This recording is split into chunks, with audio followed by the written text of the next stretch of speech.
25시간을 넘어섰습니다. 실종자 2명의 행방은 여전히 오리무중입니다.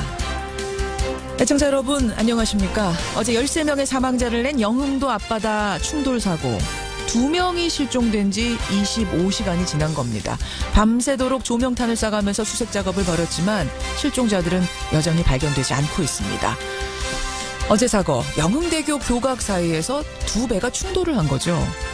주민들은 폭이 200m밖에 안 되는 협수로를 매일같이 큰 배와 작은 배들이 다투어 다니는 걸 보면서 이런 사고가 날 거라고 예감을 했었다. 이렇게 증언을 합니다.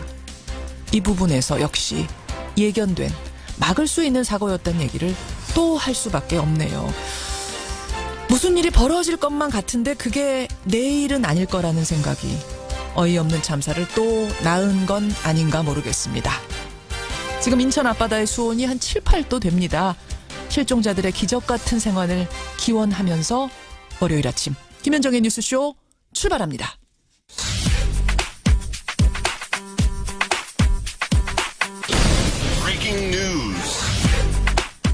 김현정의 뉴스쇼가 주목한 오늘의 포인트 김정훈 기자 나와 있습니다. 어서 오세요, 김 기자. 네. 낚싯배 밤새도록 실종자 수색을 했는데 성과가 없어요. 네, 인천시 옹진군 영흥도 인근 해역에서 밤샘 수색 작업이 펼쳐졌습니다. 예. 해경, 해군 선박 38척 그리고 항공기 석 대가 투입됐고요. 특히 해경과 군은 사고 해역을 나눠서 조명탄 342발을 투하해서 수색 작업을 벌였는데 예. 실종자를 찾지 못했습니다. 아직 생사가 확인되지 않은 거는 침몰한 낚싯배 선창 1호의 선장 오모 씨 그리고 낚싯객 이모 씨죠. 그렇죠. 사고가 난 배에는 모두 22명이 탑승했는데 이미 13명이 숨졌고요. 7명은 다행히 목숨을 건졌습니다. 예. 해경은 날이 밝는 시점에 맞춰서 경비 함정을 보강해서 실종자 수색 작업을 재개합니다. 인명피해가 너무 컸어요. 구명조끼를 다 입고 있었다 그러고 출항한 지 9분 만에 난 사고였는데 어떻게 이렇게 인명피해가 컸습니까? 선창 1호가 주변을 지나던 336톤급 급유선과 충돌해서 순식간에 침몰을 한 것인데요. 선창 1호는 10톤이 안 되는 9.66톤급 작은 배예요. 그러니까 배가 휙 뒤집어졌습니다. 예. 그러니까 선실 안에 있던 탑승객들이 배 밖으로 빠져나오기가 어려웠는데 그러니까 구명조끼도 소용이 없었던 거죠. 그렇죠. 경찰은 급유선이 제대로 전방을 살피지 못한 과실이 있는 것을 보고 있는데요. 예. 급유선 선장과 갑판원을 업무상 과실치사 등의 혐의로 체포해서 정확한 사고 원인을 조사하고 있네요. 예, 이 내용은 잠시 후에 인터뷰로 조금 더 깊이 들어가 보겠습니다. 다음 포인트 가죠. 네, 예산안 평행선입니다. 새 예산안 이미 법정 처리 시한 넘겼습니다. 회기 내에는 처리할 수 있는 건지 지금 그 가능성을 타진해 봐야 되는 상황이에요. 이번 정기국회 회기가 9일까지입니다. 그렇죠. 그때까지는 처리가 될지 지켜봐야 되는 상황인데 네. 여야 3당 원내대표들은 오늘 오전 만나서 또다시 담판에 나서기는 합니다. 하지만 상황이 달라진 게 없어서 걱정이네요. 최대 쟁점은 공무원 증원 문제죠. 그렇습니다. 내년도 공무원 증원 수에서 각 당의 입장차가 있는데 예. 현재 더불어민주당은 1,500명, 국민의당은 9,000명 그리고 자유한국당은 6,500명 선이거든요. 예. 여기에 일자리 지원 예산 또 대기업 법인세 최고구원 신설 문제 등을 놓고 의견이 모아지지가 않고 있습니다. 민주당과 한국당의 입장차가 특히 큰데 국민의당이 캐스팅 보트를 쥐고 있네요. 오늘 아침에 우원식 원내대표랑 김동철 원내대표, 더불어민주당과 국민의당 원내대표가 조찬 회동한답니다. 예, 어떤 이야기들이 오갈지 여기가 좀 중요한 부분인 것 같습니다.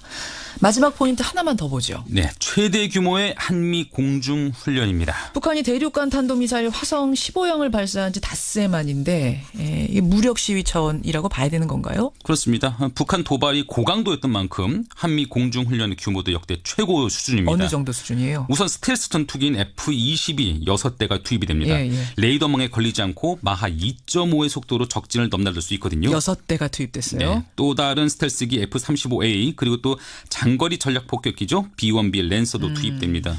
이번 훈련에 참가하는 한미 공군 항공기의 수를 모두 합해보니까 230여 대에 달한다고 전해지고 있네요. 여기까지 오늘의 포인트. 김정훈 기자 수고하셨습니다. 네.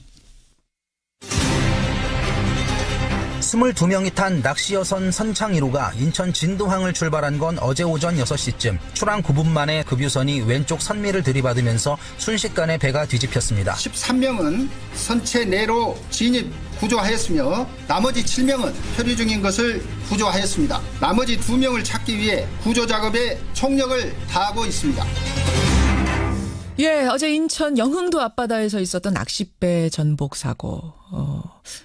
10톤이 안 되는 낚싯배와 300톤이 넘는 급유선이 충돌을 한 겁니다. 앞에서 제가 설명드렸듯이 교각 사이에 협수로를 지나고 있었습니다. 그 폭이 200m밖에 안 됩니다.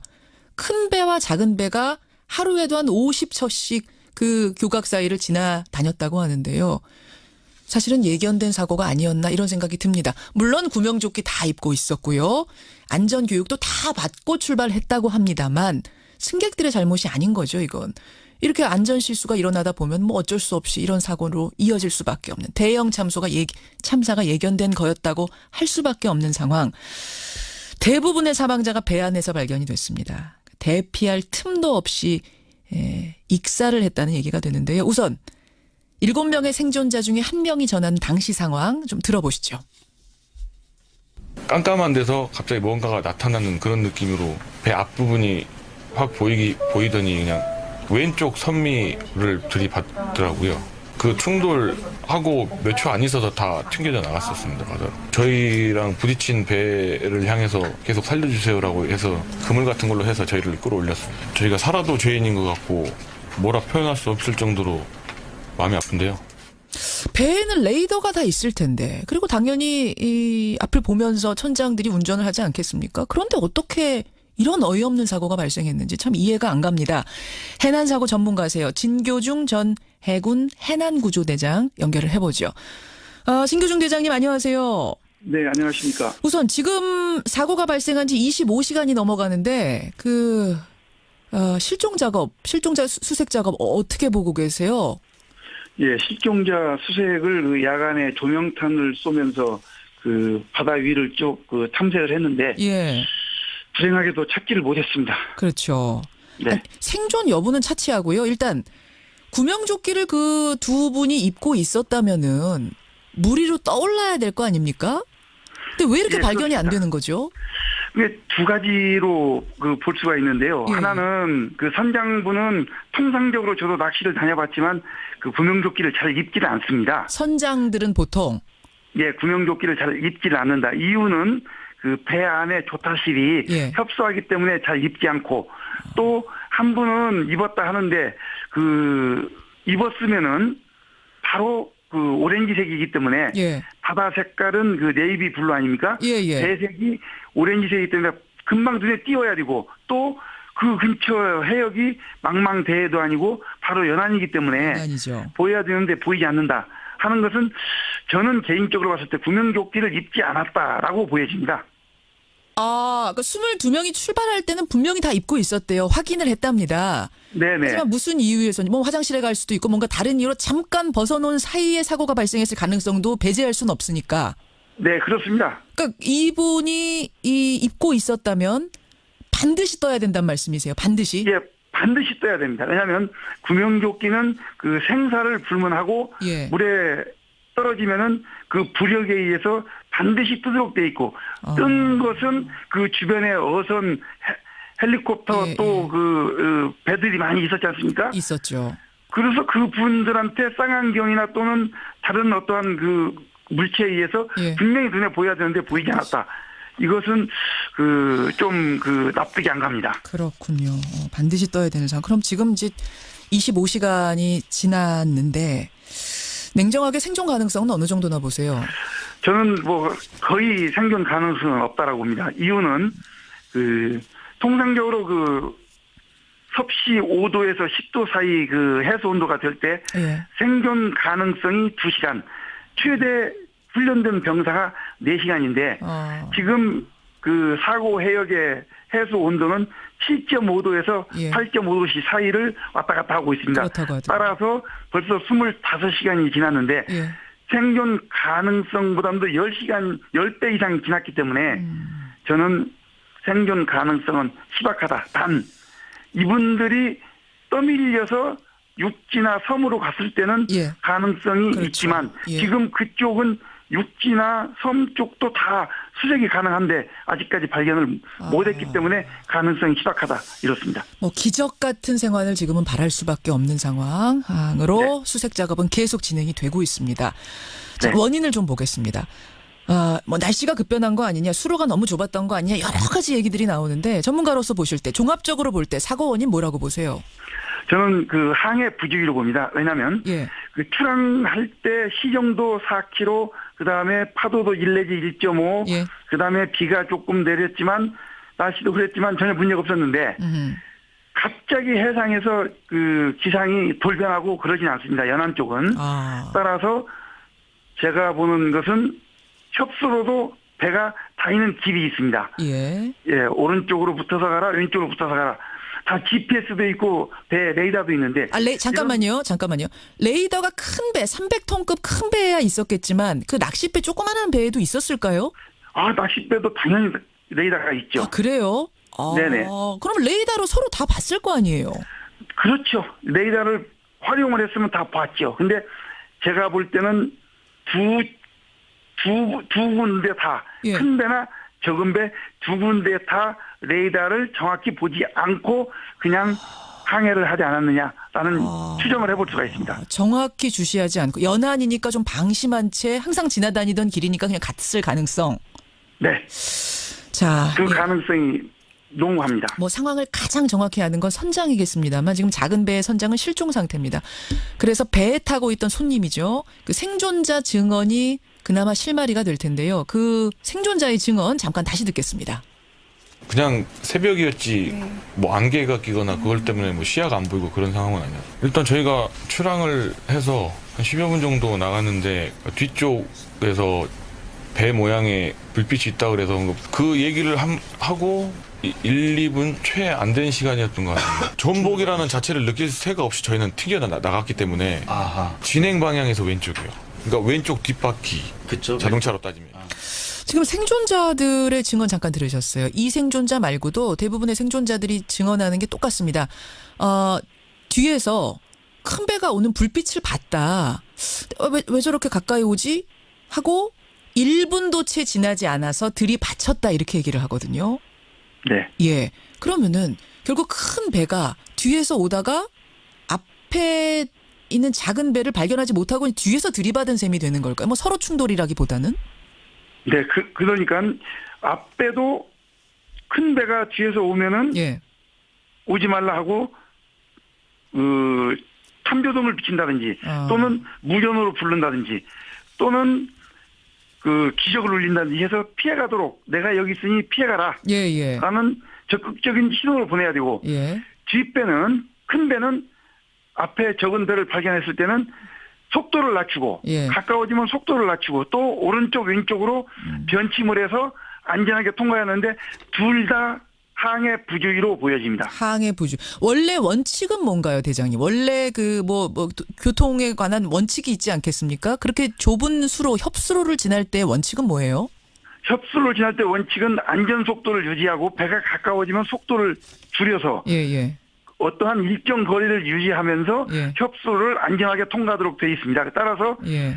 그 뒷배가 속도를 낮추고 가까워지면 또는 내가 너를 오른쪽 왼쪽으로 추월한다 하고 신호를 보내고 그러면 그 앞배는 자기가 가는 코스 즉 침로를 그대로 유지하고 가면서 예. 다른 배가 추월하도록 되어 있습니다. 작은 배가 큰 배한테 길을 내줘야 된다 뭐 이런 얘기도 있던데 그건 아닙니까? 우선 그것은 어떤 이야기냐면 뒤에서 따라올 때 또는 마주칠 때 그러니까 배가 서로 마주 보고 갈 때 교차할 때 예, 이런 때는 그게 적용이 되지만 같은 방향으로 갈 때 앞에 가는 배가 뒤에 큰 배가 온다고 피해주고 이런 건 없습니다. 뒷배가 무조건 속도 줄이고 안전거리 유지해야 되는 거군요. 그렇습니다. 앞에 배도 적극적으로 신호 보내고 적극적으로 신호 보내면서 오지 말아라. 그래요. 내가 지금 여기 있다. 너 조심해라. 예. 하고 기적 또는 탐조등. 예. 무전기로 계속 적극적인 조치를 해야 됩니다. 자, 사고 원인은 대충 어떤 건지 이제 감이 잡힙니다. 어쨌든 분명한 건 두 배가 충돌했습니다. 근데 아무리 두 배가 충돌을 했다고 해도 사망자가 이렇게까지 많은 게 이해가 잘 안 돼요. 게다가 사고가 나자마자 승객 1명이 112에다 신고를 했습니다. 나자마자 충돌하자마자 112에 신고를 했고요. 이 승객은 살았습니다. 에어포켓 안에서 대피를 하는 상황 속에서 구조가 됐다고 해요. 그런데 그리고 해경은 30분 만에 현장 도착했습니다. 근데 왜 이렇게 사망자가 많았을까요? 네, 그 원인은 딱 하나입니다. 이제 유조선이 어선을 충돌했지 않습니까? 예. 어선 안에 이제 객실에 낚시하러 가시는 분들이 배가 부두에서 출항해서 목적까지 갈 때는 선창에서 기다립니다. 기다리는데 그 안에는 배는 자동차하고 달라가지고 안전벨트도 없고 그렇죠. 그냥 쭉 가는데 앉아 계시는 거죠. 네, 앉아 계시는데 뒷배가 갑자기 들이받으니까 충격에 의해서 이분들이 배에 있는 구조물과 부딪혀서 외상도 생기고 또 정신도 잃고 그 상황에서 갑자기 좌연 선미 쪽 수면하에서 물이 차들어온 겁니다. 그러니까는 정신도 몽롱한 상태에 갑자기 찬물이 들어오니까 이 사람들이 정신을 잃어버린 거죠. 익사할 수밖에 없는 상황이었다 이 말씀이세요. 그렇습니다. 그러니까 이분들이 빠져나오기만 했었어도 사실은 30분 만에 해경이 왔고 또 급유선은 멀쩡합니다, 여러분. 300톤급 급유선은 멀쩡해서 바다에 떠 있는 사람들을 이 급유선에서 건져냈습니다. 구조가 될 수 있었을 텐데 그 선실 안에서 전복되자마자 물이 들어오고 정신을 잃고 이 상황에서 익사할 수밖에 없는 이 안 좋은 상황으로 갔던 거라고 보여지네요. 네. 아무쪼록 실종자 2명이 빨리 발견되기를 우리가 기도하는 마음으로 상황 지켜봐야겠습니다. 대장님 여기까지 말씀 듣겠습니다. 고맙습니다. 네, 감사합니다. 진교중 전 해군 해난구조대장이었습니다. 김성환의 행간 시사평론가 김성환 씨 나오셨습니다. 어서 오십시오. 네, 안녕하세요. 자, 오늘 월요일 아침인데 우리가 기분 좋게 시작할 수가 없어요.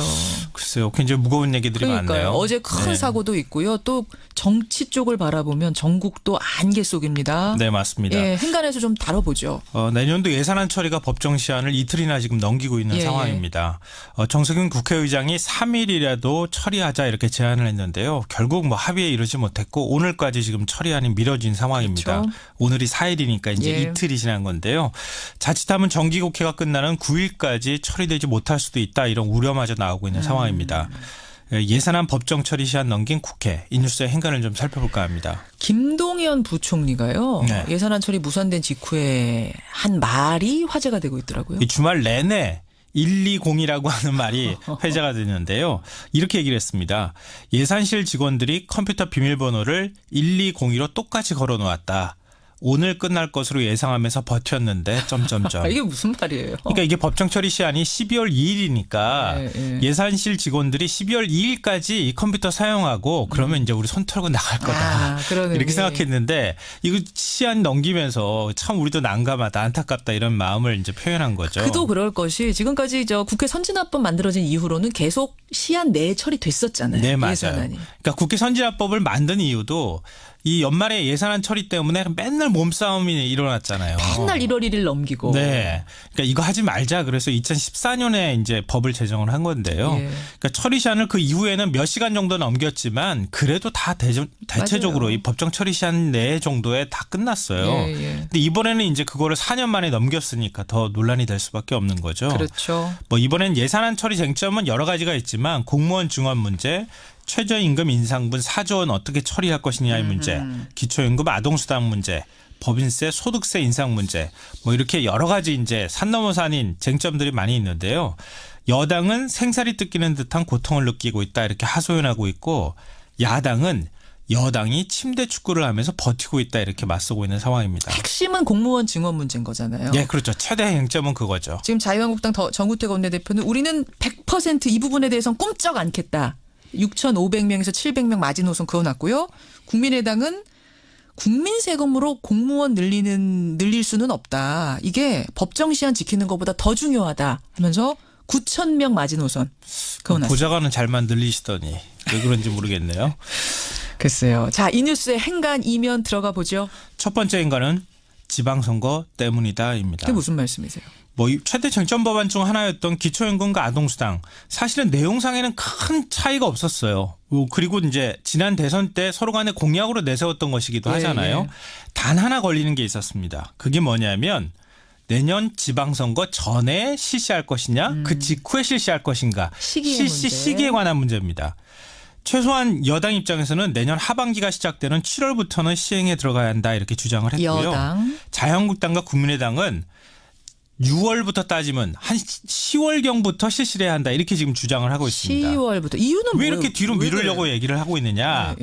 왜냐하면 지방선거 바로 한 달 뒤쯤에 이런 복지 공약들을 내세우게 될 경우에는 여당 후보들이 우리의 치적이다 이렇게 홍보할 가능성이 있다는 거예요. 선거에 활용될까 봐. 네.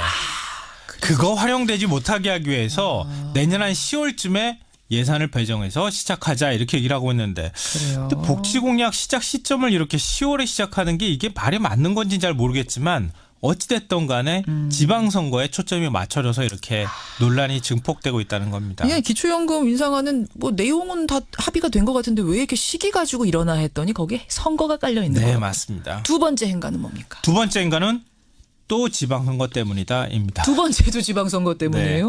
네. 4년 만에 국회 선진화법까지 어기면서 국회가 특히 더 예산안 처리에 진통을 겪는 이유가 뭘까? 5구 대선의 연장선이기 때문입니다. 그게 무슨 말씀이세요? 지금 각 당 대표를 한번 보십시오. 네. 누구죠? 한번 홍준표, 꼽아보세요. 안철수, 유승민. 세 분 다. 지난 대선의 대선 후보들이에요. 그러네요. 그러니까 연일 대선 같았으면 대선 실패 책임지고 몇 년은 은인자중해야 될 정치인들인데 지금 모두 조기 복귀를 해서 각 당을 이끌고 있습니다. 그러네요. 이런 각 당 대표들의 목표가 뭐겠습니까? 내년 지방선거 승리입니다. 역시. 여기서 실패하면 정치 생명도 끝나거든요. 그러니까 이런 상황에서 문재인 정부 첫 예산안을 짠다고 생각을 해보면 자기의 존재감, 색깔론을 최대한 드러내려고 할 거라는 겁니다. 그러다 보니까 이 보수 대 진보, 큰 정부론 대 작은 정부론 이런 프레임이 막 충돌하는 거고요. 예. 여기에 맞춰 예산안을 짜려고 시도하다 보니까 예산안 합의가 잘 안 되는 겁니다. 역시 선거가 문제다. 네. 이렇게 보시는 거예요. 세 번째 행간은요? 마지막 세 번째 행간도 다시 한번 지방선거 때문이다입니다. 뭐 세 가지가 다 지방선거 때문이라고요? 이번에 예산안 처리 시한을 만약에 넘기게 될 경우에는 어떻게 될까요? 그 후폭풍이 엄청나겠죠. 그러면 그 책임을 누구한테 돌리려고 하겠습니까? 서로 간에 책임 떠넘기게 할 가능성이 매우 높습니다. 그렇죠. 지방선거 탓이죠. 그것도. 그리고 또 반대로 얘기하면은 지금 국회의원 보좌관 문제, 세비 늘리는 문제 때문에 국민 여론이 굉장히 안 좋잖아요. 이런 상황에서 카통 예산 그리고 쪽지 예산 이런 거 지금 예산 넣으려고 막 하고 있거든요. 이런 것도 결국은 다 지방선거 때문에 벌어지는 일이다 이렇게 봐야 될 것 같습니다. 김성환의 행간, 김성환 씨 수고하셨습니다. 네, 고맙습니다. 뉴스쇼 2부 출발합니다. 청취자 의견이 많이 들어오네요. 김창수님. 국회의원들 보좌관 늘리는 건 쉽게 하더구만. 왜 예산안 처리는 이렇게 안 되는 건가요? 8672님도 국회의원 세비 인상 보좌관 증원은 여야가 찰떡궁합이더니 국회 예산 처리는 국민 핑계 대면서 당리당략 챙기는 거 아니냐. 빨리 합의해라 라는 이런 의견들이 들어오고 있습니다. 여러분 의견 좀 받아보면서요. 2부 시작을 하죠. 2부에서는요. 교육계 이슈를 좀 먼저 다뤄보려고 합니다. 상벌점제라는 게 지금 시행이 되고 있죠. 그런데 서울시 교육청이요. 이 상벌점제를 폐지하겠다 나서면서 논란이 커지고 있습니다. 교계에서는 체벌도 못하는데 벌점 주는 것마저 사라지면 도대체 교권은 어떻게 되느냐라는 소리가 나오는가 하면 아니다. 상벌점제 실효성도 없고 너무 비교육적이다라는 의견이 맞서고 있습니다. 여러분의 생각은 어떠신가요? 들으면서 판단을 해보시죠. 그리고 제가 지난 금요일에 여러분께 약속드렸던 그 여론조사 기억하세요? 국민권익위원회가 이 김영란법의 기준을 3, 5, 10에서 농축수산물에 한해서는 10만 원까지 허락하고 대신 경조사비는 5만 원으로 내리는 안을 12월 11일에 표결에 붙입니다. 우리 뉴스쇼 청취자들의 의견은 현안 유지하자 이쪽이 압도적으로 많았는데 국민들의 여론은 어떨지 어떻게 나왔을지 리얼미터가 주말에 열심히 돌려봤답니다. 그 결과 가지고 잠시 후에 이택수 대표 만나보죠. 오늘 화제 인터뷰에서는요. 사랑의 열매 홍보대사로 19년째 뛰고 있는 분 탤런트 채시라 씨 여명의 눈동자의 여옥이 최시라 씨 만나보겠습니다. 50원에 담은 100원의 장문 유료 문자 샵 1212 카톡 레인보우까지 열어놓고 출발합니다. 대체 수단으로 도입이 된 겁니다. 학생이 잘못된 행동을 하면 벌점 주고 칭찬받을 행동하면 상점을 준 후에 그 점수 누적에 따라서 단계별 조치를 취하는 이런 지도 방법인데요. 매를 들을 수 없으니까 상벌로 대신하자 뭐 이런 취지였습니다. 그런데 부작용이 적지 않아서 서울시 교육청에서는 이 상벌점제를 없애려는 중이었습니다. 그런데 여러분, 얼마 전 부산의 한 고등학교에서 학생이 교사의 뺨을 때리는 이런 사건이 있었지요. 이 일을 계기로 상벌점제 폐지하면 안 된다라는 목소리도 크게 나오고 있는 겁니다. 양쪽이 팽팽합니다. 자, 듣고 판단하시죠. 오늘은요, 제가 여러분의 의견 번호나 이름 소개 안 하겠습니다. 그러니까 여러분이 자연스럽게 아주 적극적으로 교사나 학부모님들 의견들 보내주세요. 예. 이름 소개 없이 제가 의견만 소개하겠습니다. 지금부터 보내주십시오. 먼저 상벌점제 없어져야 된다고 주장하는 분이세요. 좋은 교사 운동의 김영식 정책위원장 연결이 돼 있습니다. 선생님 안녕하세요. 네, 안녕하세요. 상벌점제 지금 전국 중고등학교에서 다 하는 겁니까? 아니요, 그렇지 않습니다. 학교별로 선택해서 시행하고 있습니다. 선택해서 어느 정도나 시행하고 있어요? 초기에 2009년도 처음 이제 도입됐을 2010년, 2011년 가면서 예. 거의 한 7, 80% 학교에서 시행됐을 거라고 보고 있고요. 7, 80%에서. 네네. 그래요. 없어져야 한다고 주장하시는 핵심적인 이유는 뭡니까? 일단 상벌점제를 없앤다라고 하는 게 상벌을 없앤다라는 얘기가 아니고요. 예. 상벌을 점수로 해서 하는 걸 없애자라고 하는 겁니다. 뭐가 다른 거죠? 그러니까 어떤 학생이 잘못을 했을 때 그것을 지도하는 거는 당연한 건데, 예. 그거에 대해서, 너 별점 3점, 이런 식으로 이렇게 지도하고 하는 것이, 문제라고 보는 것이죠. 그러니까, 인격을 가진 학생인데, 예. 그 학생에 대해서, 그거를 점수화해서, 너 이 행동 잘했으니까 너는 몇 점, 이 행동 못했으니까 너는 벌점 몇 점, 이런 식으로 하는 것이 비교육적이라고 보기 때문입니다. 아까 지적을 하시는 건 좋고, 칭찬하시는 것도 좋지만, 그걸 점수화하지는 말자. 그렇죠. 왜냐하면, 그것이, 학생들의 어떤 도덕성 발달에 문제가 생기는데요. 착한 행동을 하고 나쁜 행동을 하지 말아야 되는 이유가 어떤 내면의 도덕적 기준 때문에 일어나야 되는데 이게 어떤 착한 일이 어떤 상점 받기 위해서 하는 거고 나쁜 일은 벌점 받기 싫어서 하지 않는 거고 이렇게 되면 소위 이게 겉과 속이 다른 사람을 기르는 게 아니냐 이런 우려가 있었던 것이죠. 그러면은 이제 나중에 사회에 나와서 점수와 그러니까 벌점 같은 게 없어지면 그때부터는 오히려 더 그동안 억눌렸던 게 표면화될 수도 있다 이런 걱정. 교육적이지 않다 한마디로. 그렇죠. 또 타인의 어떤 시선에 의해서만 이렇게 움직이는. 그러니까 시선이 있을 때만 잘하게 되고 되고 그렇지 않는 혼자 있을 때는 또 다른 나쁜 행동을 또 하게 되는 이러한 어떤 도덕성 발달에 문제가 생긴다고 보기 때문입니다. 실제로 어떤 폐해도 눈에 보이는 게 있었습니까?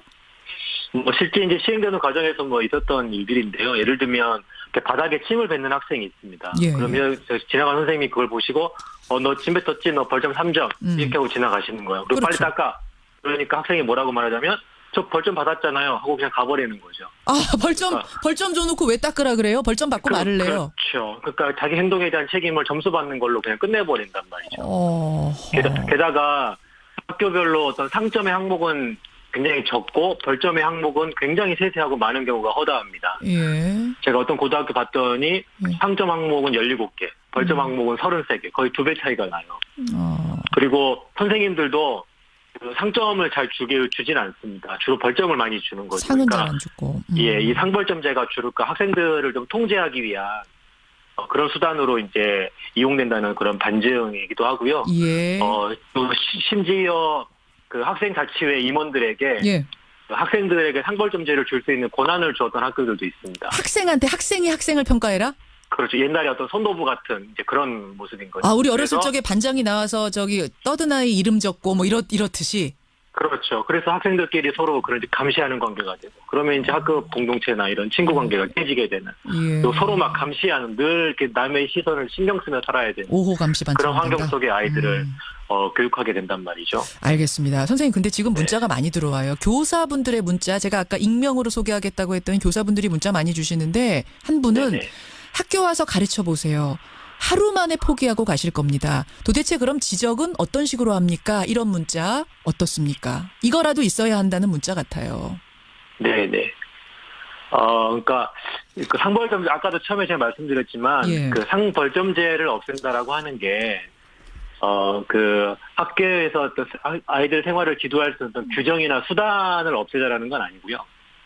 당연히 해야 되는 일이라고 보는 겁니다. 해야 되는데 이제 이분의 지적은 이분의 말씀은 뭐냐면 그냥 말로만 지적하면 애들이 듣질 않는다는 거예요. 그렇기 때문에 저희가 이제 대안으로 말씀드리는 게 몇 예. 가지 있는데 첫 번째는 가장 그 중요한 게 학교가 일방적으로 만든 규칙에 대해서 상벌점 점수를 매긴 거잖아요. 예. 그러니까 이보다 더 중요한 게 뭐냐면 아이들 스스로 자기가 살아가던 생활 규정을 민주적으로 함께 만들도록 하고 그걸 통해서 스스로 자기들의 생활들을 통제할 수 있는 그런 그런 학교 환경을 만들어 주는 것이죠. 그러니까 그렇게 하면 어떤 행동에 대해서 뭐 잘못했을 경우에 어떤 벌을 받겠다라고 하는 예. 어떤 약속들이 일단 만들어진다면 예. 예를 들어서 바닥에 침을 뱉었다 그러면 그 자리에서 닦고 뭐 반성문을 하나 쓴다. 예. 뭐 이렇게 만들어 놓으면 그렇게 시키면 될 수 있는 거잖아요. 반성문 쓰는 것과 점수 주는 건 다르다고 보시는 거예요. 다른 거죠. 그러니까 왜냐하면 그 행동에 대해 자기 생각을 예. 이렇게 스스로 생각하도록 만드는 거잖아요. 기회라도 주는 건데 반성문 쓰는 그렇죠. 건. 그리고 실제로 어떤 학생이 잘못했으면 불러가지고 예. 그 침을 뱉는 예를 들면 제가 이제 침을 뱉는 일을 예로 드는데 침을 뱉었던 그 행위가 어떤 타인에게 또는 우리 학교에게 어떤 영향을 끼쳤는지를 가르쳐야 되는 거죠. 그래서 그걸 생각해보게 하고 그래서 그것을 다시 개선하게 하고 재발하지 않도록 어떻게 할 건지에 대해서 가르칠 수 있는 어떤 그런 것을 하자는 얘기지. 알겠습니다. 그 수단으로서 점수를 활용하자는 그걸 갖다 우리가 하지 말자 이렇게 말씀드리는 겁니다. 또 한 분은요. 체벌도 안 되고 퇴학 제도마저 없어져서 지금 학교가 무법천지다. 학교 지도가 상당히 어려워졌다는 현실을 분명히 좀 인식해야 된다라는 이분도 교사 같아요. 이런 지적도 네네. 있거든요. 너무 네네. 이상적인 지금 생각을 하고 계시는 건 아닌가? 어떻습니까? 저는 그렇게 생각하지 않고요. 예. 그러니까 실제 이제 그 학교에서 아이들 가르쳤을 때 예. 그렇게 불러서 이야기했을 때 오히려 학생들이 말을 좀 잘 듣는 경우들이 있고 사실 그러니까 최근 생활지도가 어려워진 이유가 예. 저는 그런 상벌점제가 없어서가 아니고요. 예. 그렇게 그 지도하는 그 교사들에 대해서 그 권위를 제대로 인정해주지 않는 그런 사회적인 분위기 때문이라고 생각합니다. 그러니까 오히려. 최근에 뭐 흡연하는 학생 지도하는 교사에게 뭐 학생이 욕설하고 대드는 일들도 있었고, 뺨을 때리는 일도 있었어요. 그렇죠. 선생님. 또 학부모가 찾아와서 막 무례하고 막 거칠게 항의하는 일도 있지 않습니까? 그런 문화. 근데 외국 같은 경우에 그런 학생들 경찰에 우리가 신고해서 체포하게 할 수도 있고요. 알겠습니다. 퇴학조치도 할 수 있고요. 또 교사가 학부모 딱 소환하면 반드시 의무적으로 학교에 와서 지도를 받고 가도록 하는 그런 제도도 있거든요. 알겠습니다, 근데, 선생님. 네네. 예, 그런 문화가 먼저 선행되는 게 중요하다는 네네. 말씀 여기까지 먼저 네네. 듣죠. 고맙습니다. 네, 감사합니다. 좋은 교사 운동의 김영식 정책위원장 상벌점제 이거 폐지해야 된다는 입장 들었습니다. 이어서 상벌점제 유지해야 된다 이거라도라는 쪽 한국교원단체 총연합회 김재철 대변인 연결을 해보죠. 김재철 선생님 안녕하세요. 네, 안녕하십니까. 예, 앞서서 들으셨지만 네네. 이 상벌점제 유지하는 게 상당히 비교육적이다. 실효성도 떨어지고 오히려 사회에 나와서 역효과를 낼 수도 있다. 따라서 없애야 한다는 말씀입니다. 어떻게 생각하세요? 뭐 방금 이제 앞서도 이렇게 몇 가지 사례가 나오지 않았습니까? 쉽게 보면 이제 그 학교에서 실질적으로 현실적으로 지도를 할 만한 수단이나 이런 방법이 점점 없어지기 때문에 그런 차원에서 보면 어느 정도 자기가 잘한 행동에 대해서는 칭찬을 해주고 또 못한 부분에 대해서는 어느 정도 제재를 해주는 그와 같은 절차를 통해서 사전에 사회에 나가서 적응할 수 있고 또 헌법을 준수할 수 있는 것과 같은 교육적인 효과를 거두기 위해서는 기본적으로 현실적으로 봤을 때는 좀 상벌점제가 필요하다 이렇게 보는 거죠. 예. 필요하다라고 보시는. 근데 이제 앞에서 선생님께서 앞 선생님이 지적하신 건 뭐냐면 지적하지 말라는 건 아니다. 잘못한 건 거기서 따끔하게 지적해야 되고 잘한 거는 뭐 아주 칭찬해줘야 되지만 그걸 점수화하는 순간 예를 들어 침 뱉은 아이에 아까 드셨잖아요. 네. 아니 내가 벌점 받았는데 침을 왜 닦아야 돼요? 아이들이 이런답니다. 이거 어떻게 생각하세요? 그런데 이제 그게 문제가 뭐냐면요. 예를 들면 침을 뱉었으니까 네가 청소를 해라 했을 때 그 아이가 그 말을 들으면 좋은데 대부분 아이들은 보면 그렇게 해갖고는 말을 잘 안 듣기 때문에 그와 같은 상벌점제로 이어지는 거고요. 좀 전에 말씀을 지금 학교 상황이 뭐냐면 선생님이 분명히 왜 그러면 지금 학교에서는 선생님도 처음부터 상벌점제를 주는 걸 좋아하진 않아요. 선생님들도 좋은 건 아니에요. 그럼요. 가능하면 아이하고 자기가 가르치는 아이하고 항상 수업을 하고 부대끼고 또 앞으로 나가서 큰 어른이 될 수 있는 쪽으로 인재를 키우는 그와 같은 일을 하는데 예. 누가 처음부터 상벌점제를 주기를 좋아하겠습니까? 다만 이제 지금처럼 아까도 숫자 나왔지만 말로 했을 때 언어적으로 했을 때 그와 같은 지도 내지는 또 개선의 한계가 있다 보니까 할 수 없이 상벌점제가 나왔고요. 물론 지금은 안 왔지만은 과거에는 또 체벌도 과거에는 체벌도 하지 않았습니까? 물론 지금 안 하지만 그러니까 뭐냐면 체벌이나 상벌점제와 같은 이와 같은 제도적인 시스템이 들어왔을 때는 나름대로 언어적인 한계 내지는 자율적인 개선의 한계가 있기 때문에 그와 같은 시스템이 들어왔다 이렇게 좀 볼 수 있는 거죠. 거꾸로. 네. 예, 반성문 쓰기 같은 뭐 이런 식의 대안은 어떻게 생각해요? 상벌점제 없애는 대신 반성문을 쓰게 하면 좀 아이들이 한 번이라도 생각할 수 있는 기회라도 주지 않느냐. 저는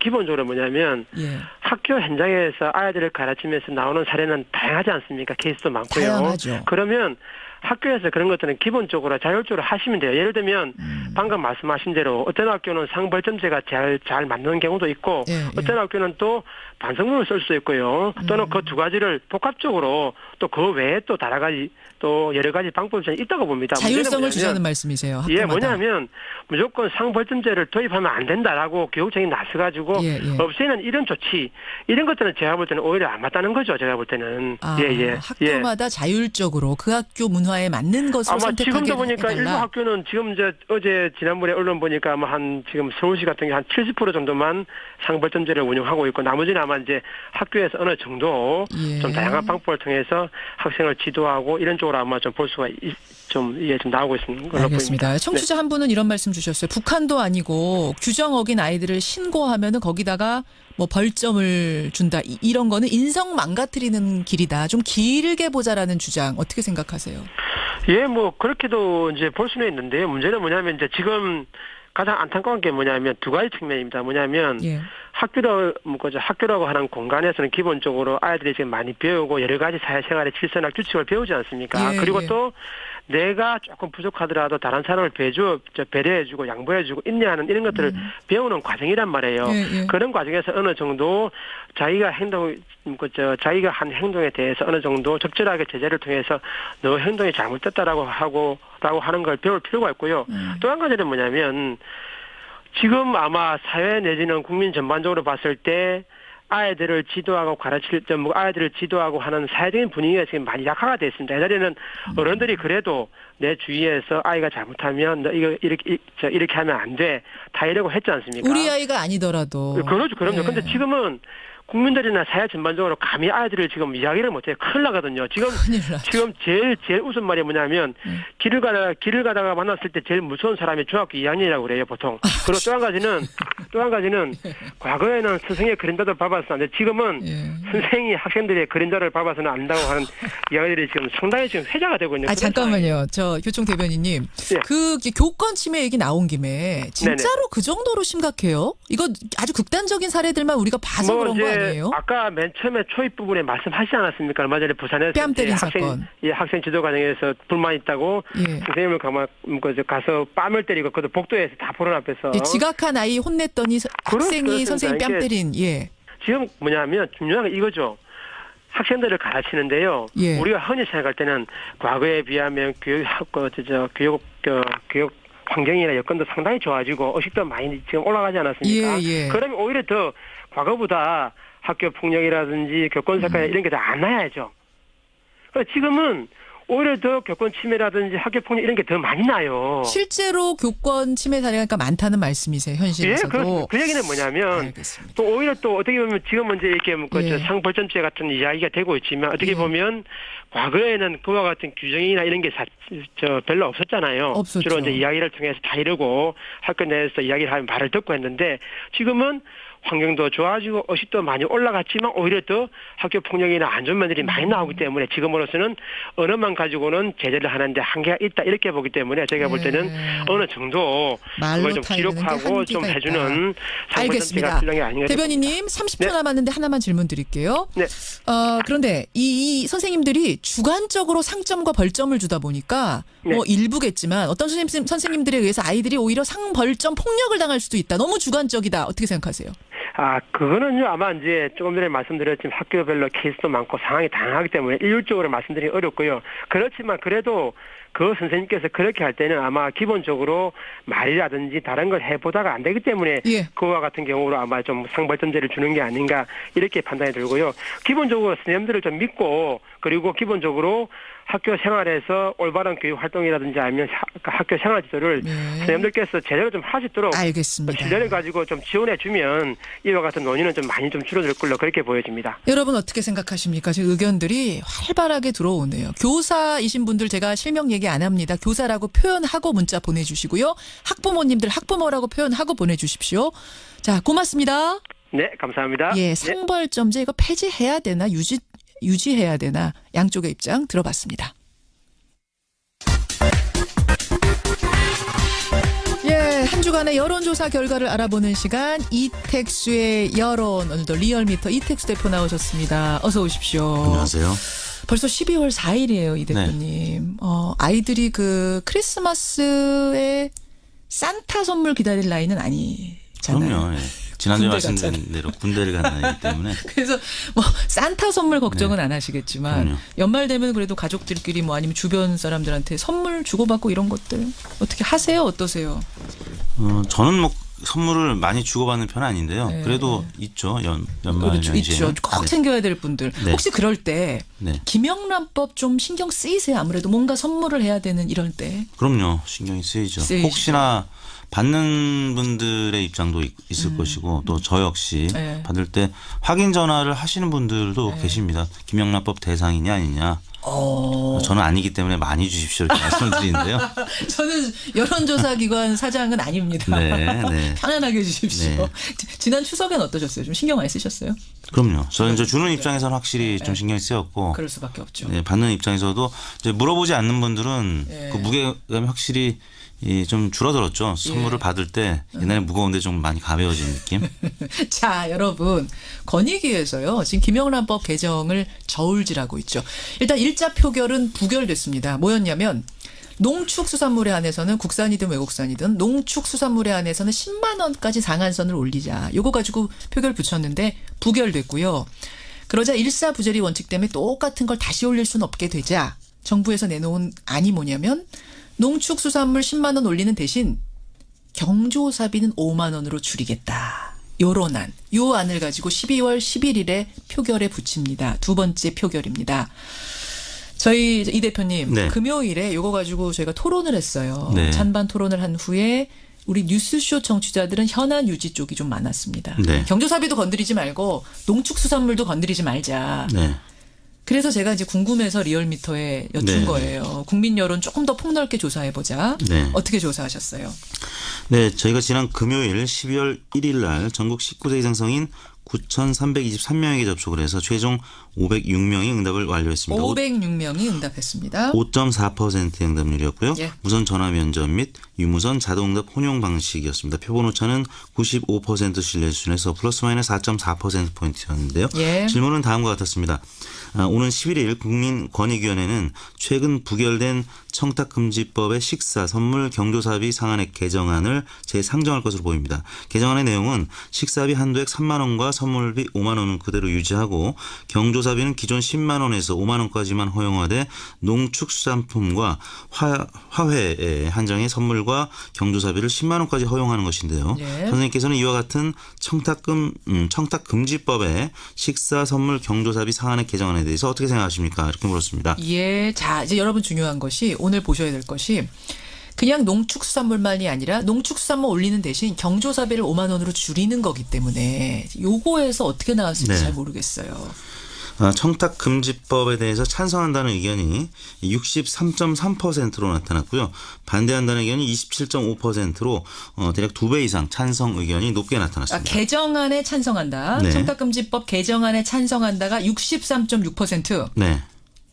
반대한다가 27.5%로 나타났는데요. 27.5% 2배 넘게 차이가 나는 그렇습니다. 거예요? 찬성하는 편 41, 매우 찬성 22.3%, 합쳐서 63.3이었고요. 반대는 반대하는 편이 13.9, 매우 반대가 13.6, 합쳐서 27.5%. 2배 이상 찬성 의견이 높게 나타났습니다. 이거는 지난 금요일에 저희 청취자 문자만으로 봤을 때 여론하고는 상당히 차이가 있는 거네요. 그렇습니다. 지난 27일 날 권익위 전원위원회에서 가결 정족수 1명이 부족해서 이제 부결이 된 이후에 이낙연 국무총리가 이런 표현을 했습니다. 그 모양새가 좋지 않게 부결이 됐다.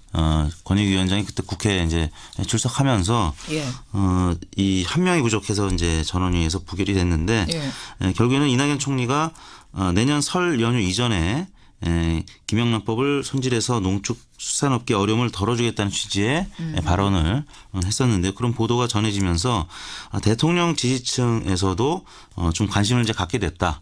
근데 이 정책적인 이슈가 정치적인 이슈로 좀 전환되는 이슈로. 과정. 네, 그래서 현 여권 지지층에서 관심을 갖고 이 개정안의 구체적인 면까지 좀 보게 된 것 같습니다. 분석해보면 실제로 그래요. 대통령 지지층 그다음에 더불어민주당 지지층 쪽에서 찬성이 많았습니까? 그렇습니다. 지지정당별로는 민주당 지지층에서 찬성이 68.3%로 가장 높게 나타났습니다. 그래요. 그리고 정의당 지지층이 62.1%, 자유한국당 지지층은 그보다 낮은 59.7%가 찬성을 했고요. 바른정당 58.3%.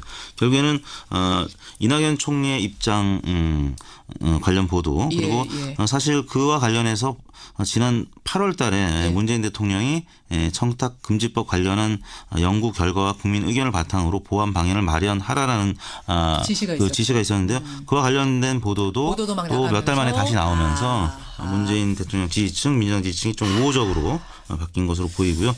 두 번째는 이제 경조사비를 5만 원으로 줄인다는 점을 저희가 질문 과정에 설명을 했기 때문에 어떻게 보면 법 기준이 강화된 측면도 일부 있거든요. 그런 면에서 강화로 보신 분들도 있다는 거예요. 현안보다 더 강화된 거 아니에요? 경조사비가 5만 원 되면 이렇게 생각하시는 분도 계시다. 1차 개정안보다는 2차 개정안이 강화된 측면이 좀 설명이 있었기 때문에 그 결과가 이제 지난번 조사보다는 많이 상반된 결과가 나타난 것 같습니다. 그렇군요. 63.3%가 개정 찬성, 27.5%가 반대. 이런 결과가 나왔다는 거. 직업별로 하나만 더 언급을 하면요. 농림축산업 종사자들은 무려 80.9%가 찬성을 했습니다.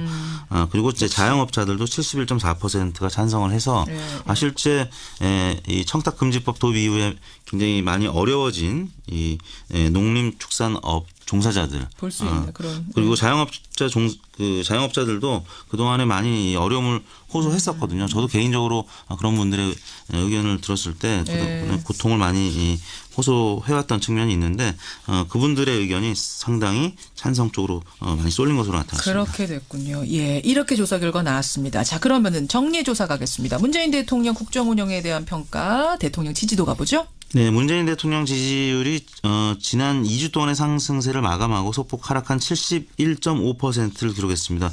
지난주 대비 1.5% 포인트 하락한 수치를 추이 기록했습니다. 한번 볼게요. 추이 70.3, 70.1, 71.6, 73을 지난주에 찍었고 71.5로 다시 떨어진 이 원인은 어떻게 보세요?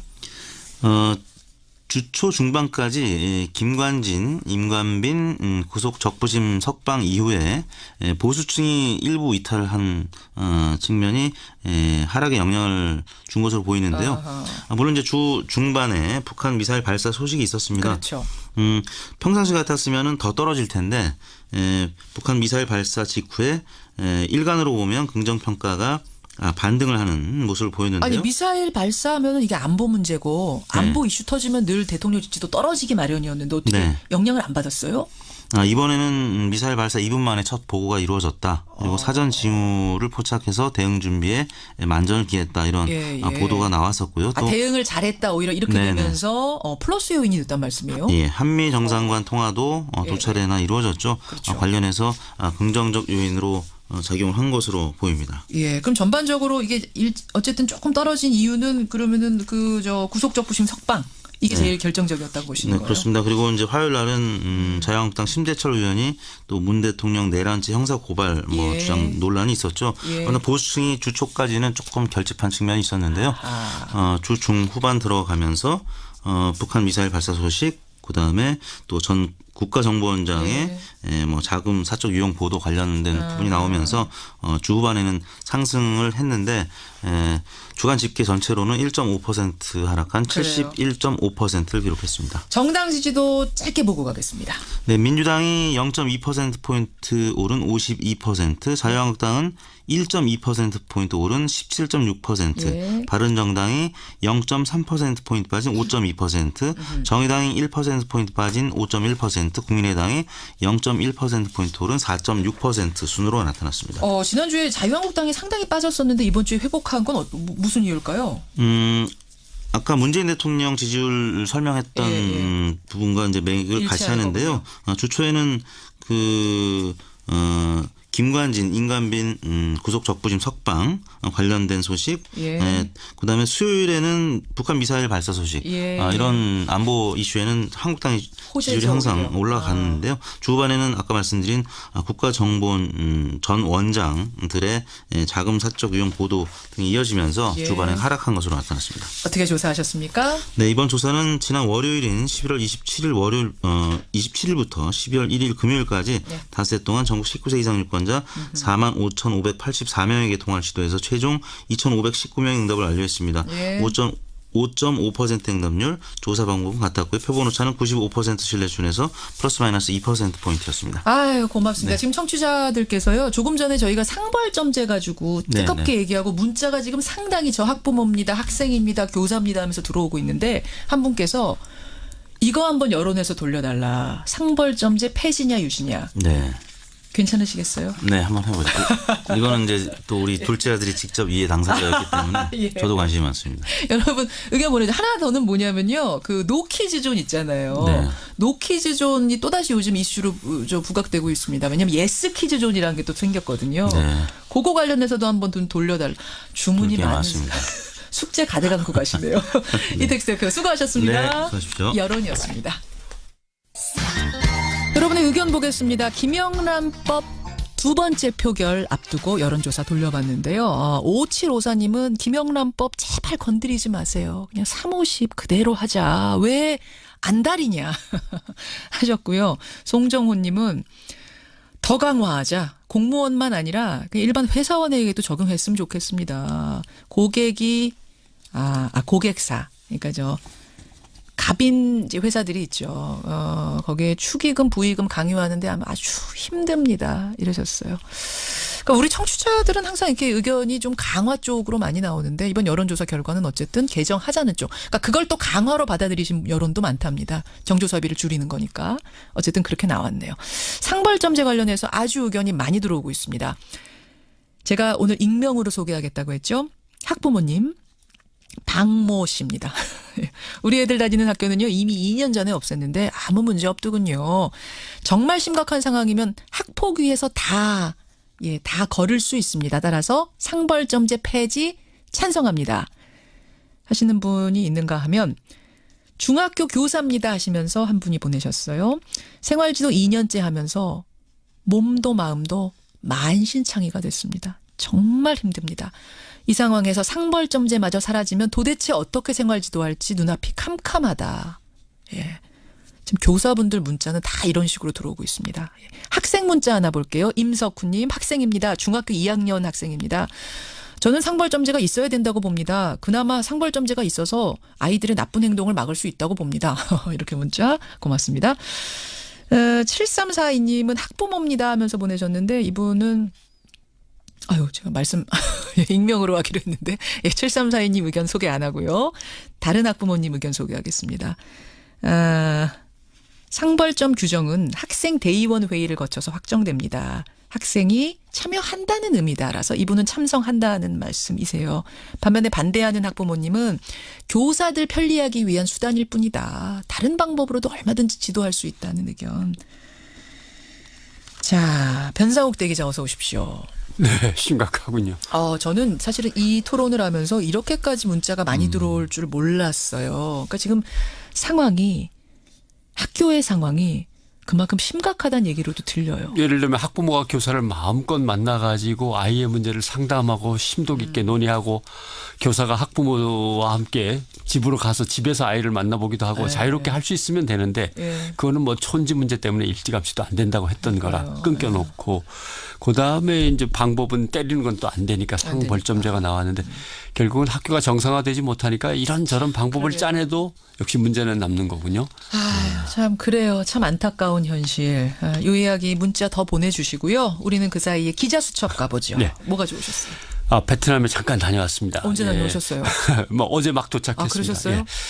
궁금했던 문제도 있어서 잠시 여행 삼아 살피고 왔는데 베트남이 한국형 원전을 짓기로 했는데 문재인 정부가 탈원전을 선언하면서 엄청난 규모의 베트남 원전 건설이 무산되고 말았다는 보도가 11월 중순에 있었습니다. 네.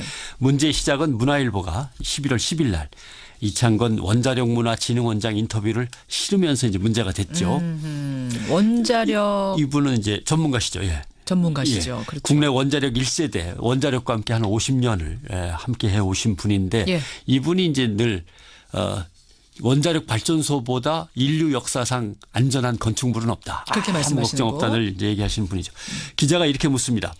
탈원전 정책이 한국 원전 수출 산업에 부정적인 결과를 가져오겠습니까? 라고 물으니까 이분 대답이 베트남의 최신 원전 소식을 정보통으로부터 들었다.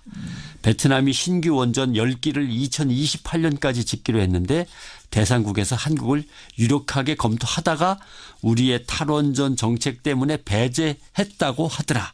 얼마나 안타까운 일인가.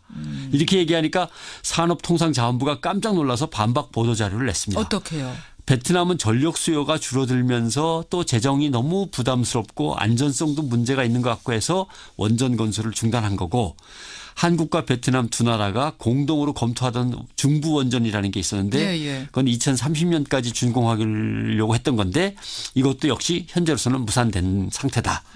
2017년 5월에 출범한 현 정부의 에너지 전환 정책과는 무관하다. 이렇게 이제 설명을 했죠. 그러니까 현 정부 탓이다. 아니다. 현 정부 이전에 이미 벌어졌던 문제다. 이제 이게 옥신각신하는 상황인데 팩트 체크가 좀 됐습니까? 자료도 좀 검토를 하고 베트남 가서 얘기도 들어보고 했습니다만은 이거는 이제 베트남이 추진 중이던 닌투원 프로젝트하고 관련이 있습니다. 2010년 6월에 발표한 닌투원 프로젝트인데 베트남은 수력 화력 발전소에 이제 위전하고 있기 때문에 원전 쪽으로 가자. 화력은 아무래도 공기를 많이 해치는 것 같고. 그게 닌투원 프로젝트. 그러니까 맨 처음에는 한 4기만 지을까 하다가 10기를 짓겠다고 발표를 했어요. 그러니까 세계 각국이 이제 달라들었죠. 군침이 막 이제 흐르죠. 이 사업은 그래서 1차로 러시아, 일본 컨소시엄이 계약을 따냈습니다. 이미. 그래서 타당성 조사 끝내고 러시아는 실제로 착공에 들어가는 단계였던 겁니다. 그래서 자꾸 그런데 늦어지면서 지난해 2016년에 문제는 베트남 제12차 공산당 전당대회를 통해서 지도부가 싹 바뀌었습니다. 그러면서 지도부가 그동안 고민해오던 원전 문제를 확실하게 매듭을 짓겠다. 지금으로 봐서는 엄청난 돈을 쏟아부어야 되는데 국가에 돈이 없다. 그리고 안전성은 계속해서 문제 아니냐. 러시아도 큰 사고, 일본도 큰 사고. 그렇죠. 그때 마침 또 2016년에 우리 고리 원자력 발전소의 비리 문제들이 막 터져 나오기도 했습니다. 그래요. 아무튼 재정 악화를 더 시킬 수는 없다. 그래서 원전 도입에 부정적이고 국회가 여야 일치로 결의를 해버렸습니다. 이렇게 된 거죠. 베트남 국회가. 그러고 보니까 진짜 베트남에 우리 원전 수출한다는 거는 오래전부터 계속 듣던 얘기예요. 그렇죠. 우리나라는 베트남에 원전을 수출하기 위해서 2011년에 이명박 대통령이 정상회의에서 논의를 했고 그러니까 2010년에 베트남이 발표한 걸 우리가 따냈다는 거는 말이 좀 안 되죠. 그러네요. 그다음에 2013년에도 베트남을 방문해서 박근혜 대통령이 원전 협력을 정상 선언문에 집어넣고 이렇게 됐던 겁니다. 그래서 우리는 2030년까지 이 계획이 쭉 가니까 마지막 끝쯤에 한 2개 정도는 우리가 따내자. 한 12개, 10개 정도에서 2개는 우리가 하자.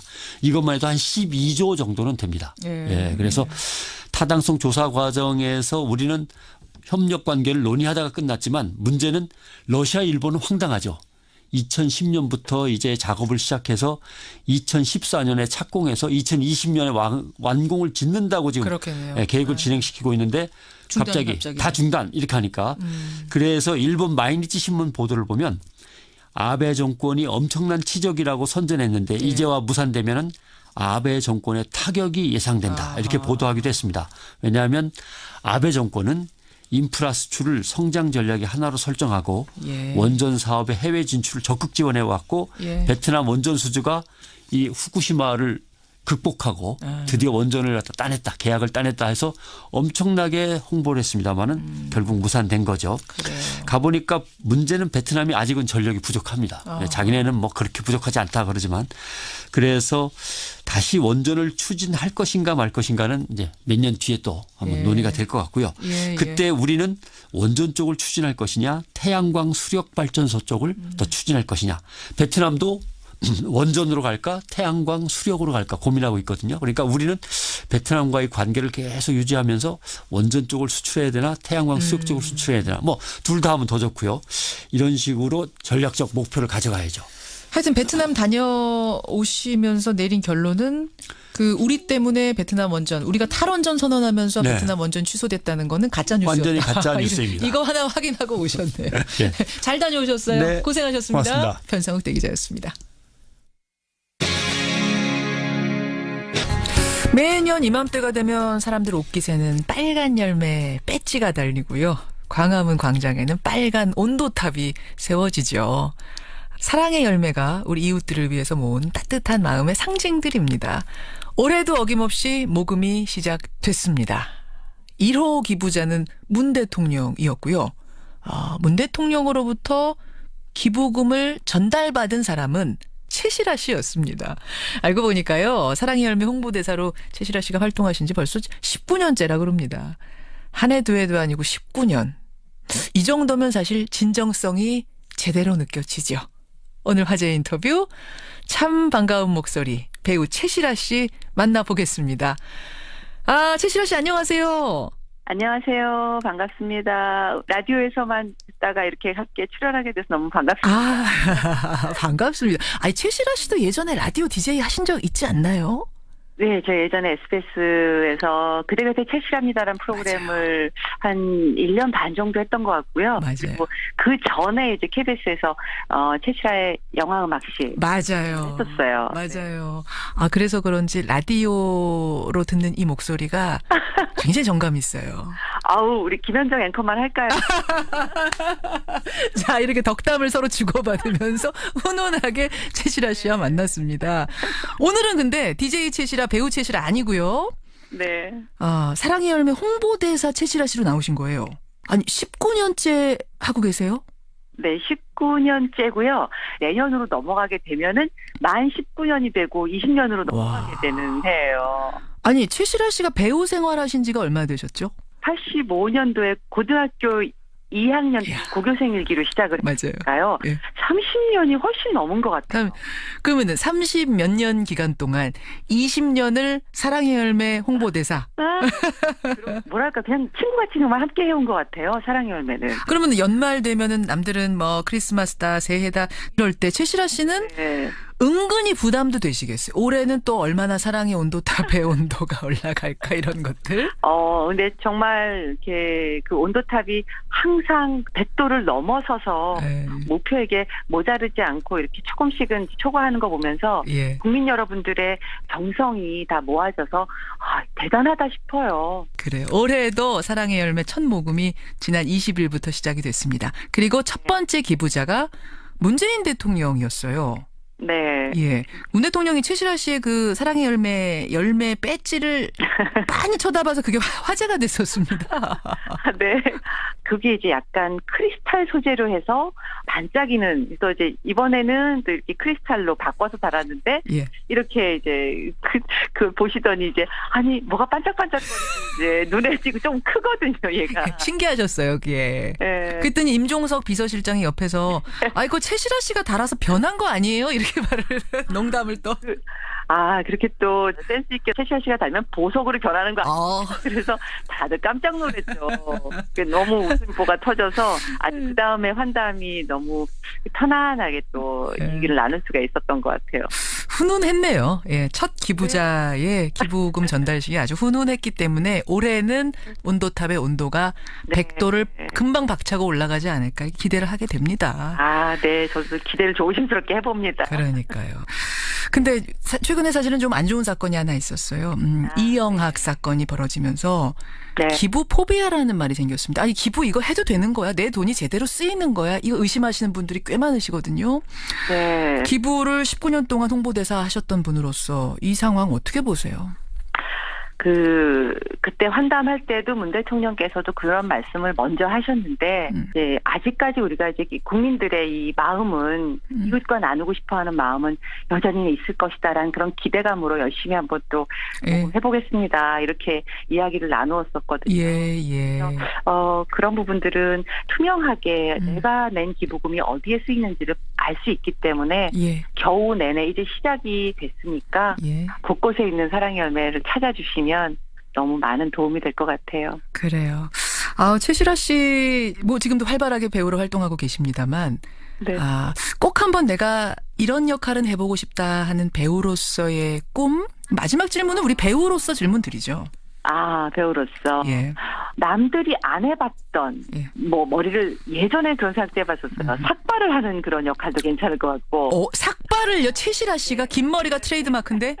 네, 그런 역할 또는 이제 특수분장을 통해서 제가 아닌 것 같이 샤를리즈 테론에 했던 그런 역할. 그럼 아직도 로맨스 멜로물의 여주인공 최시라를 상상하면서 지금 들으시는 분들은 조금 실망하실 수도 있을 것 같은데. 그것도 괜찮을 것 같아요. 그것도 괜찮아요. 그것도 포기 못하겠는데요. 참 월요일 아침부터 유쾌합니다. 유쾌한 대화, 유쾌한 이야기. 최시라 씨. 네. 그냥 보내드리기 조금 서운한데 저희가 오늘의 노래라는 코너가 있어요. 이 뒤에. 네. 최시라 씨의 신청곡을 오늘은 좀 특별히 받아보겠습니다. 신청곡. 네. 감사합니다. 신청곡 안 그래도 하고 싶었는데. 그래요? 이게 될까 안 될까 생각을 했었는데. 저는요. 생각해보니까요. 2년 전쯤에 남편이 11년 만에 발표한 곡이 있어요. 아무래도 팔이 안으로 굽는 수정해야 되지 않을까. 남편 김태욱 씨의 노래. 네, 그래서 이 겨울 감성이고 하니까 김태욱의 마음에는 그대가 살고 있나 봐. 이 노래를 신청하고 싶습니다. 김태욱 씨 지금 눈물 흘리시겠는데요. 눈물 흘릴까요? 옆에서 그대란 꼭 제가 아니고 모든 사람한테 그대가 될 수 있고 사람도 될 수 있고 물건도 될 수 있고 인생이 또 될 수 있고 하니까 그걸 생각하시면서 들으시면 너무 좋을 것 같습니다. 여보 사랑해 한마디 하세요. 그럼 나온 김에. 그래요? 전 여보란 말은 못하고요. 여기까지도 자기 사랑해 이렇게 할게요. 최시라 씨 행복하시고요. 오늘 유쾌한 시간 고맙습니다. 네, 감사합니다. 좋습니다. 배우 최시라 씨였습니다.